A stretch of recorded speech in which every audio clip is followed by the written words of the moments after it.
Hi everybody and welcome back to the channel. Now it's that time of year again when myself, my wife and our little dog Dougie go on our yearly break to the English Lake District. Now it's a place that we personally hold dear to our hearts because we used to go there when the children were younger every year, camping or in camper vans, etc. We loved the place then and we love it just as much now. Now when I go with the wife on these breaks, I don't tend to do any videoing, although I like to take pictures, so I'll take a light package with me. I don't want to take tripods, I don't want backpacks, I don't want it to spoil the holiday, but I do still like to take pictures. So as I say, I'll take one camera and one lens, and if I see a picture that I think will make an interesting black and white image, I'll take that and we move on. That's how I tend to work it. I think it's a good compromise. But last year, to go light, I took this camera, the Lomo LCA 120. Again, it's a light package, it's virtually autofocus, it's automatic exposure. So as I say, walk around, see something to light, take the picture and then carry on. And it worked quite well. I'll leave a link to a video, if you've not seen it, in the description to the pictures I took last year with that camera. I'll also leave a link to an article I wrote for the Lomography magazine about that camera, and you can see some of the images I've taken with it. A really great camera. So as I say, I want to be able to take pictures but not be burdened down with equipment. So the cameras that I'm going to take, although it's a little bit different this year, I looked at the weather forecast and the weather is sunny, and also we have rain and mist. Now mention those words, rain and mist, to black and white photography and I think, oh yes, I'm going to come up with some great pictures. But mention bright sunny weather and the feeling's a little bit different. I'll show you what I mean by looking at this picture. I took this picture on my iPhone last year. It's a scene looking over Derwent water. And then this is a picture I took the previous year with my Pentax LX with Tri-X loaded in the camera. The same, virtually same scene, but on a duller, cloudier day, and you can see that the picture oozes a lot more feeling and atmosphere. It does for me in any case. I don't know if it does for you, but those type of conditions tend to suit me better for black and white photography. So you can see the difference between the two. So it leaves the problem, what do I do on the sunny days? Well, I'm going to go for the first time to the lakes with this camera, and this is the camera I'm going to use on the sunny days. It's a digital camera, yes, digital. It's Olympus EPL 1. I've had this quite a few years now, and it's been converted to infrared at 720 nm. It takes really nice pictures. It has a zoom lens, and I've got a digital electronic viewfinder, and that means I can use the camera at low angles and also at eye level, and I can see the picture a lot easier in sunny conditions rather than relying on this LCD screen at the back. So that's the infrared camera that I'm going to use on the sunny days. And on the dull, miserable days, I've decided to take this camera. It's the Canon EOS 5, and I'm not going to take any zoom lenses. I'm going to keep it simple and light. I'm just taking the what they call nifty 50 50mm f1.8 lens, and that means that if it is really dull, I can really open the lens up and continue to work with this camera. Although I do want to take a couple of pictures in infrared and on film using intentional camera movement, ICM. So I'll show you those pictures in the up and coming images that you're going to see. The film that I'm going to use is Ilford HP5. It's a great film, and I'm going to develop the negatives in 510 Pyro. I think that combination, HP5 and 510 Pyro, is a very it will give me some really nice contrasty images on the duller days. So we'll move on now. We'll look at the pictures. As I say, no video. It's just a pictorial slideshow of our visit to the English Lake District in 2023.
So that was the end of the sunny weather.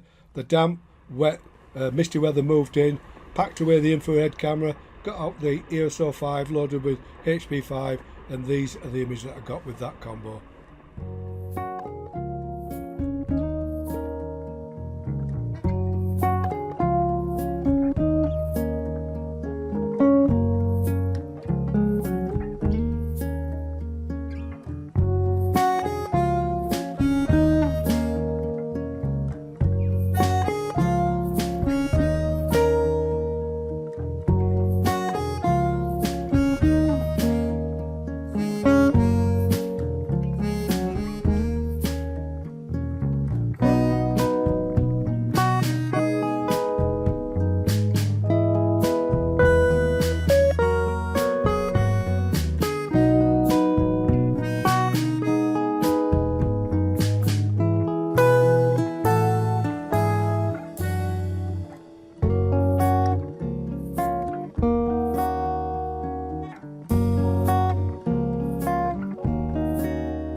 Right, I hope you enjoyed those pictures that I took in the Lake District.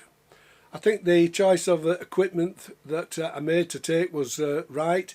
The fact that I didn't take a tripod, I didn't take different lenses, I didn't have a backpack to burden me down with all sorts of photographic paraphernalia in it. The fact that I had just the one camera and the one lens really simplified it for me, and I think sometimes if you keep things simple you can come up with better images. Now I think I made the right choice as well, taking an infrared camera. The first well, 3/4 of the holiday it was very sunny and bright, and I would have personally struggled with my film camera to come up with the type of pictures that I like to convey, you know, moody images, images that have a feel to them. But the infrared cameras come up with them instantly. You get these dramatic images, this white foliage, you get the water that goes nearly black, etc. It just does it for you. It can be sometimes a little bit addictive and you can do it too much, but if you mix it up like I did with a film camera, then you've got the best of both worlds. So I'm glad I took the camera, and I think for me I've not done this before in the Lake District. I enjoy using the infrared camera, and I've got some different pictures to add to my portfolio of that place. Now when the weather turned a bit dull and wet and misty, the infrared camera went back in its bag, and I loaded the Canon EOS 5 with Ilford HP5, and because that camera and the infrared camera are both auto exposure and auto focus, auto wind on, etc., it just simplified the process and as I say, allowed me to concentrate more on the picture than the gear that I had. The EOS 5 worked perfectly. It never let me down with focus, etc. The exposures were spot on, so that camera worked for me. It allowed me to create images with a feel and a mood that I wanted to convey using the Ilford HP5 film. I didn't use any filters. What I did do, the film has a box rating of 400 ISO. All films have a box rating. It's an advisory rating for that particular film, but it doesn't always mean that you have to stick to that ISO rating. Now, in the conditions that I was taking pictures in, it was dull light. The contrast wasn't that high, but when you photograph water and you've got these deep shadows, you can tend to, if you're not careful, lose shadow detail. So what I did was I lowered the speed of the HP5 film to 320 ISO, hoping that would give me a little bit more shadow detail in that dull sort of weather. And then what I did is I reduced the development time slightly to compensate for the higher density that I would have got by overexposing. And I think it worked quite well. The images produce detail in the shadows and the highlights. So as I say, and sometimes you have to, when you go away on holiday like that, a walking holiday, etc., that not to burden yourself down with too much equipment. Make the choices before you go. Try and look at the weather forecast and just think about what type of film you're going to need. You don't want a film that's too slow that forces you to use it on a tripod, so to speak. You want a film that's going to be universal in bright weather and in low light, and the HP5 gave me that. So that is the end of the video. I hope you enjoyed it. If you have any questions, leave them below. If you like this video, please give me a thumbs up, a like. Better still, subscribe to my channel and hit that notification bell. And as I always say, stay safe, and I'll see you all in the next video.